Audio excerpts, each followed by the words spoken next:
Well, welcome back. We've had a slowish but steady volume of calls while we've been off the air. It's difficult to say really at the moment how good the information is. We've certainly had some interesting calls on 3 of our photo call cases, and there's already some news to report on 2 of our incident desk cases, and there's some good stuff on those armed attacks in London.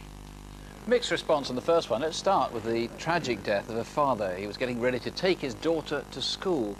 Nimel Samarasina had put in an alarm system at his home after neighbours saw people trying to break in, but plainly someone was determined to see him dead. Help! Please, someone help! David Fielding, this had all the hallmarks of a contract job, as though someone had wanted him dead and had paid someone to kill him. And indeed you had phone calls from people who've heard sort of rumours on the street. Yes, we have. And I would urge several of these people who have contacted us either here or the police station to come back. We will listen to rumours.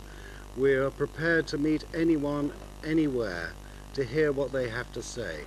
What we must find out, if not tonight, then certainly by this weekend, the reason why Mr. Namarasina was murdered and who was responsible. I know that some people have given their names. Others may be reluctant to do so, but may be less reluctant when they know about the reward. There is a very, very big reward indeed on this case, isn't there? Very substantial reward. It's quite unusual. The family of Mr. Samarasina put up the sum of £10,000, which will be paid for information which leads to the arrest and conviction of those responsible for Mr. Samarasina's murder. If you didn't see Crimewatch, the main programme earlier on, let me just say there was a white Orion car which seems to be connected with the killing. It was seen several times, at any rate, around the house. And there was also a man seen in an alleyway behind Stafford Road in Wallington. And if you know who this is, even if he's completely unconnected with the killing, do please give us a call. Sue. Well, let's start with photo call now. Let's go to photo call with the Building Society robber in Greater London to start with.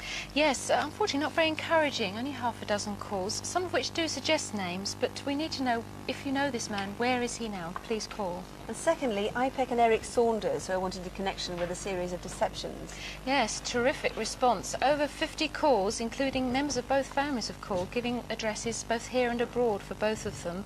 Ex-work colleagues have called with background information, and in addition numerous sightings across the country. So there's plenty for the officers to work on there. And the former chess champion, Brian Ely. Yes, wanted by South Yorkshire Police in connection with some sexual offences they're investigating. Lots of sightings and several new lines of inquiry which will be followed up, but we need to know again, where is he now? Please call. And lastly, there was the man trying to buy a camcorder in Mansfield with a stolen cheque card, credit card.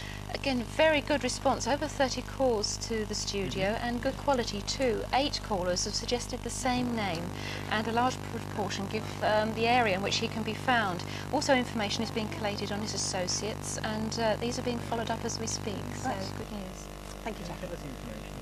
Frankly, we never expected a big response to our next case, and those predictions have been borne out. It's a slow response so far on the murder of the 14-year-old from London, Tracy Mead. Tracy had been bunking off from school, playing truant if you like. Someone like her was seen wandering the streets, and the next day Tracy was found stabbed and drowned in a canal. Now, the reason, Colin Wright, that we didn't expect there to be a huge volume of calls is because you suspect that whoever knows much about this is going to be confined to a small group of people who knew Tracy. I'm sure that people do know about this, and they're very close to Tracy. They're probably at home now worrying about it. I don't expect them to call at this very moment in time, but tomorrow I would like them to get in contact with me. Now, you have had some calls. Is there anything you can tell us about? Or we've had a few calls that may have identified the young lady in the pie and mash shop, but what we'd really like to establish is where she was during those 2 weeks. We've not had many phone calls on that. This is a girl who was seen with someone who looked very much like Tracy Mead in a pie and mash shop in Shepherd's Bush the day before she died, but it could be quite unconnected. It could be totally innocent. We need to get in touch with this young girl just to find out who she was, of course. You believe this was a prank that went wrong. You don't, I mean, it looks as though there was some sexual motive to it, but you don't believe that there's some sort of lone rapists stalking London, that this was somehow people of her own age group. Tracy always went with people of her own age group.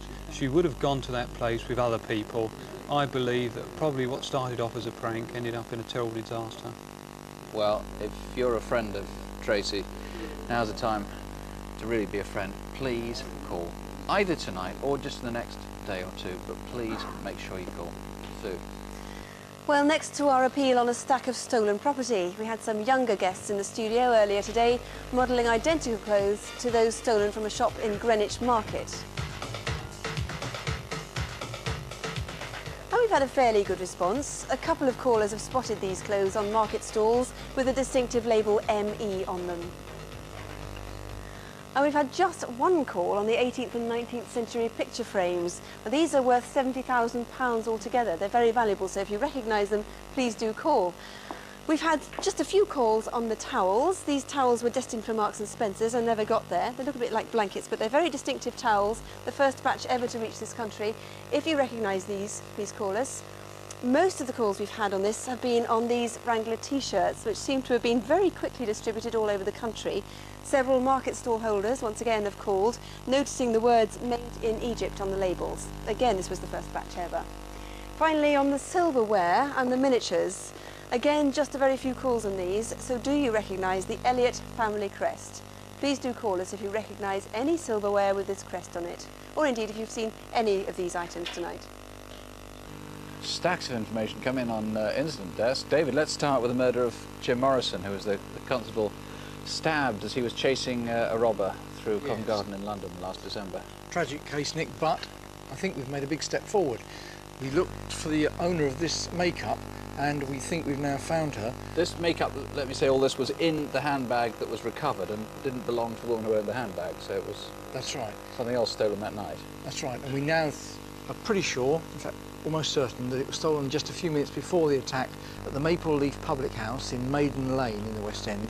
What we want is anyone who was in that public house, the Maple Leaf Public House, the 13th of December, it's a Friday evening, to come forward, because it's possible they have seen the man who stabbed Jim Morrison, and we want their information. You still haven't identified where those come from, perhaps somebody else's handbag. This is a Ventolin inhaler and some contact lens case. These don't belong to these items that we now know the owner of, so anyone who had these items stolen on that night we'd like to hear from too. OK, the Securical robbery in Norwich, we had an artist's impression there and a lot of calls on that. Yes, about 90 calls, mostly concerning the origin of this baseball cap. Well, what we really wanted was to link that baseball cap with the artist's impression that we showed, and indeed a lot of our callers have called in and think they've done that, so we'll be following them up and hopefully identify that individual as well. We had another artist's impression for a rape in Hove, and I saw at least one call from a man who was pretty sure he had evidence about who'd done it, somebody he thought was involved in other sex attacks. That's right. We've had about 30 calls on that altogether, many of them with names, unfortunately none of them the same, but we only need one lead into whoever that is and we'll be on to that straight away. OK, the Blackpool pawnbrokers robbery, an abduction as well as an enormous theft of jewellery. Yes, 60 calls there, nearly all with names, but I think we've got 4 cases now on incident desk tonight where the offenders hopefully will be turning to jelly because we'll be on their trail very soon. Thank you, David. Thank you. Sue.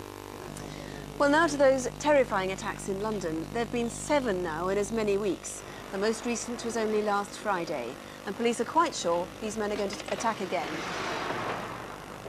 Oi! Well, Mr. Fenton, what sort of response have you had? Well, we've had well over 50 calls, a large number of them offering identities to both of the men, also from some witnesses who haven't come forward yet regarding the wine store offence, and also some other offences have possibly been disclosed which they may be responsible for. Some very interesting calls. Specifically then, what have you had on the 2 men? Take that first man first. The first man, we've had about a dozen calls in respect of him offering identities. Because it's very distinctive. It's amazing that somebody hasn't put one name to him. Yes, he's 20s, early 30s, 5'8" to 5'10", slim build and a very slim looking face. Somebody must recognise him. What about the second man? The second man, the